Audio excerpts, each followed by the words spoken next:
Garden rich, ভুরি ভুরি অবৈধ নির্মাণ, পাহাড়পুর এলাকায় ছবি উঠে এলো। রীতিমতো একে অপরের ওপর আরেকটি বাড়ি হেলে পড়েছে, যেরকমটা আপনাদের বলছিলাম।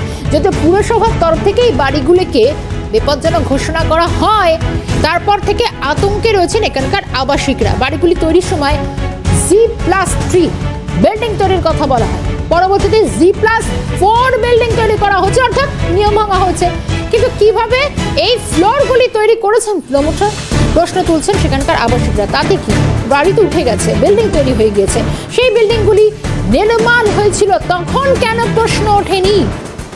আজ এই অবস্থায় কোথাও নিয়ম ভেঙে এই বিল্ডিংগুলি যেভাবে তৈরি করা হচ্ছে, ছবি দেখাচ্ছি আপনাদের, দুটি বিল্ডিং এর মাঝে এক হাতেরও দূরত্ব কম, এমনটা কিন্তু উঠে আসছে। অর্থাৎ এই বিল্ডিং থেকে ওই বিল্ডিং এ খুব সহজেই বিভিন্ন রকম ভাবে প্রবেশ করা সম্ভব। তার চেয়ে বড় কথা হচ্ছে যেভাবে এরপরে যদি কোনো রকমের প্রাকৃতিক বিপর্যয়, ভূমিকম্প বা অন্য কোনো কারণে গার্ডেন রিচের 134 নম্বর ওয়ার্ডের ভেঙে পড়া বাড়িটির মতন যদি অবস্থা হয়, তাহলে আরও প্রাণনাশের যে একটা আশঙ্কা থেকে যাচ্ছে, বড় বিপর্যয় হতে পারে, এমনটা কিন্তু আশঙ্কা উড়িয়ে দেওয়া যাচ্ছে না।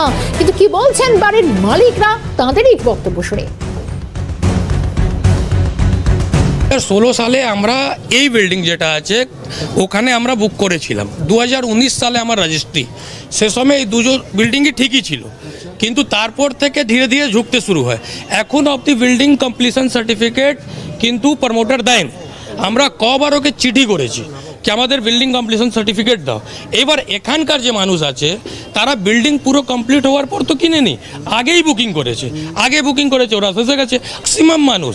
কিন্তু ব্যাংক লোন দিয়ে বিল্ডিং নিয়েছে। আবার ব্যাংক লোনের ক্ষেত্রে আপনারা জানেন কি ব্যাংক যখন লোন দেয় এসে পুরো ভেরিফাই করে। এবার মানুষ কি জানছে, অনেক মানুষ তো প্ল্যানই পায়নি, ব্যাংক প্ল্যান পেয়েছে, ভিতর থেকে প্রমোটার সাথে সেটিং করে নিয়েছে, এর মিউটেশন করে ট্যাক্সও ভরছে। তো লোক কি ভাববে কি আজকে ডেটের মধ্যে কালকে কিছু যদি হয়, যে ভাঙাও যায়, শুধু মানুষ যাবে, জীবনের যে কামাই করে যে টাকা থেকে কিনেছে ওর পুরো টাকা যাবে, প্রমোটার পুরো গায়েব, গভর্নমেন্ট নিজের হাত উঁচু করে দেবে। আর তা দুটো নয়, পুরো গার্ডেন নিজে গোটা চত্বরে এখানে দেখবেন পুরো গার্ডেন নিজে এত প্রমোটার যার বাড়িতে খাবার ঠিক নেই সে প্রমোটার। 5 বছর হয়েছে, নোটিশ দেওয়া হলো এই বছরেই, হ্যাঁ 23 সালে নোটিশ দেওয়া হলো। ওর জন্য আমরা পুলিশকে কমপ্লেনও করেছি, লেটারও দিয়েছি, প্রমোটারকে আমরা শোকজ করেছিলাম, প্রমোটারকে লেটার দিয়েছি কি এরা যে স্যাংশন হচ্ছে বিল্ডিং, যত G+3 স্যাংশন হচ্ছে, G+3 হোক, G+4, G+5, এর মধ্যে পুরো গভর্নমেন্টও ইনভলভ আছে। উপরে যে ফ্লোর নির্মাণ করেছে এটা তো প্রমোটার করেছে, ইল্লিগাল করেছে। এখানে কি আমরা বারণ করলে ওরা শুনে যাবে? আজকে বারণ করলে আমাদের মেরে ফাটাবে। এখানে 100% ভয় আছে। কে উপরে এখানে এমএলএ আছে, এখানকার এমএলএ হচ্ছেন ফিরহাদ হাকিম মহাশয়, বিধায়ক কি না, পুরো গোটা কলকাতা মেয়র আছে, পুরো কলকাতা মেয়র আছেন। মেয়রের উপরে সরকারের হাত, এটা তো পুরো পরিষ্কার। ফ্রিজ সব পড়ে গেছিল, মানে এমনিতেই জল হলে ঢুকে যায়। মনে হয় 5 বছর আমার স্বামী গেছে, 5 বছর থেকে হচ্ছে। আমি এই লাইন ঘরে ছিলাম, লাইন ঘরে 40-50 বছর। তারপরে বাড়ি দিয়েছে, পয়সা দিয়ে আমার স্বামী কিনে নিয়েছে, কর্পোরেশন অ্যাম্বুলেন্স চালাতো। লোক আছে বলে দেবে, ওই যে বড় বাড়িটা, হ্যাঁ ওরাই করেছে, কিনে নিয়েছে বাড়িওয়ালার থেকে। এই যে মানুষগুলো অভিযোগ করছেন তারা স্পষ্ট বলছেন, বিশেষ করে বাড়ির মালিক তারা মারাত্মক অভিযোগ করলেন প্রমোটার।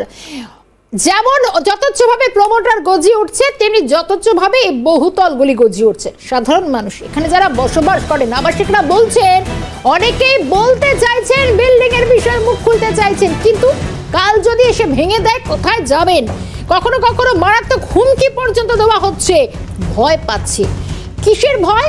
প্রাণও যাবে, টাকাও যাবে, মাথার ছাদও চলে যাবে। আপনারা চলে যাওয়ার পর যদি আমাদের বাড়ি ঢুকে হুমকি দেয়, হুমকি দেওয়ার মতো মারাত্মক অভিযোগও তারা তুলছে।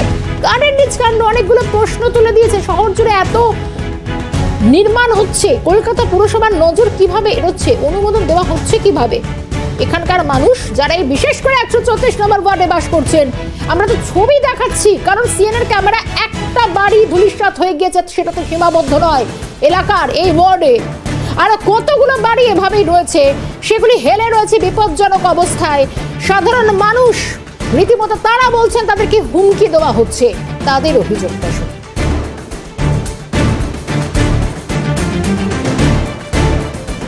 কালকে যদি ভেঙে দেয় আমার তো চলে যাবে।